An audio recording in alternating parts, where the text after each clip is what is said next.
Jaksa Agung Muda Tindak Pidana Khusus atau Jampitsus Kejaksaan Agung, Febri Adriansyah, namanya sedang ramai menjadi perbincangan di tengah publik setelah dikuntit oleh Detasemen Khusus Densus 88 Anti Teror Polri belum lama ini. Buntut dari peristiwa tersebut, Kapolri Jenderal Listio Sigit Prabowo harus menghadap Presiden Joko Widodo. Saat disinggung mengenai adanya aksi penguntitan yang dilakukan dua anggota Densus 88 terhadap Febri Adriansyah, Kapolri Listio Sigit Prabowo irit bicara. Kritik pun datang dari pegiat anti korupsi Iskandar Sitorus yang menyayangkan sikap Kapolri Listio Sigit Prabowo yang tidak mengindahkan instruksi Presiden Joko Widodo.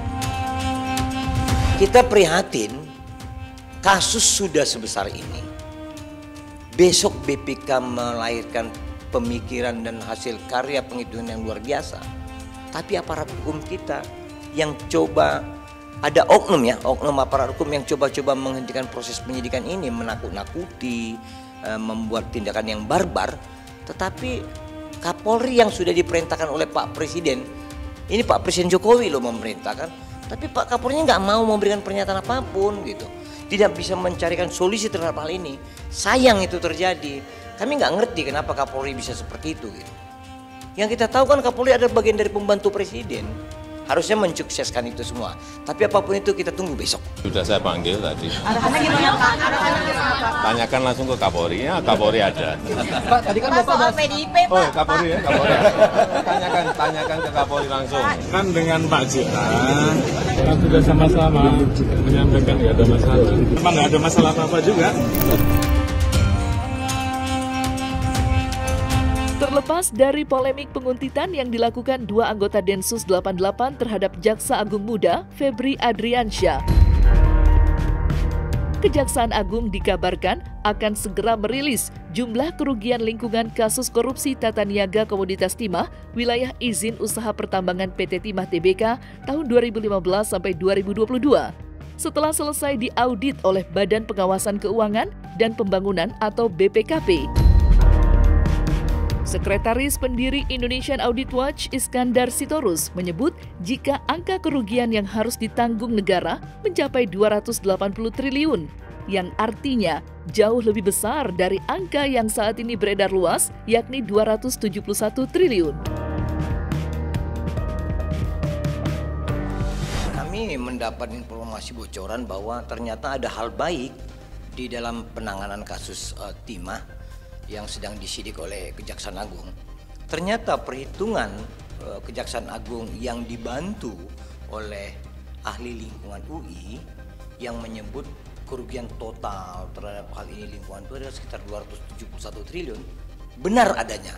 Malah dari perspektif aparat pengawasan intern pemerintah APIP, yaitu instrumen pengawasan dari Badan Pemeriksa Keuangan dan Pembangunan, itu angkanya malah lebih besar.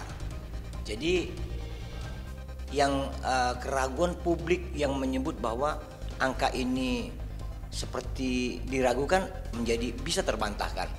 Kami sekali lagi bangga kepada BPKP yang mumpuni meneruskan apa yang dipikirkan oleh aparat penyidik Kejaksaan Agung bersama dengan apa yang dihitung oleh ahli lingkungan dari UI itu ternyata benar. Luar biasa. Kisaran di atas 271 triliun, yaitu mungkin 280-an triliun. Jadi BPKP itu lebih detailed lagi ketimbang hanya sekedar ahli lingkungan, tetapi memang ini lebih pada faktor keuangan negaranya kan. Mereka lebih teliti, kemudian berbagai sektor menjadi bahan pertimbangan dengan banyak dasar-dasar hukum untuk melakukan penghitungan kerugian negara itu begitu. Memang ada konsekuensi, dan konsekuensi ini menurut kami cukup berat. Ini luar biasa BPKP. Setelah mereka diminta oleh Kejaksaan untuk menghitung, BPKP membuat formulasi yang tepat, kuat, menghasilkan hitungan lebih besar daripada penghitungan sementara dari Kejaksaan. Ini konsekuensinya adalah Kejaksaan harus cepat mengejar potensi atau peluang untuk pengembalian kerugian negara itu sendiri. Ini pekerjaan berat, ini tidak mudah. Tetapi kami yakin konsolidasi dari Kejaksaan Agung RI untuk memenuhi harapan dari penghitungan BPKP, mereka akan lakukan dengan semaksimal mungkin. Kita netizen rakyat Indonesia mendoakan insya Allah mereka mampu menempuh dan mewujudkannya. Begitu. Besarnya kerugian negara yang mencapai 280 triliun membuat siapa saja yang mendengar akan mengerutkan kening. Lalu siapa yang harus bertanggung jawab atas kerugian negara yang sedemikian besar? Apakah Kejaksaan Agung cukup puas hanya dengan menetapkan 21 tersangka dalam kasus korupsi PT Timah? Dan dengan cara apa para tersangka akan mengembalikan kerugian negara yang mencapai 280 triliun tersebut?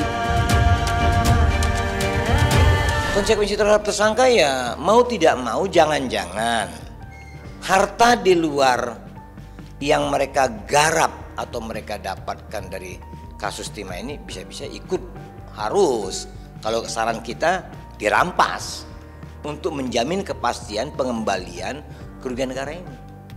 Harapan kita seperti itu. Tapi apapun itu kita serahkan kepada kejaksaan, kita serahkan kepada sistem peradilan, majelis hakim dan lainnya.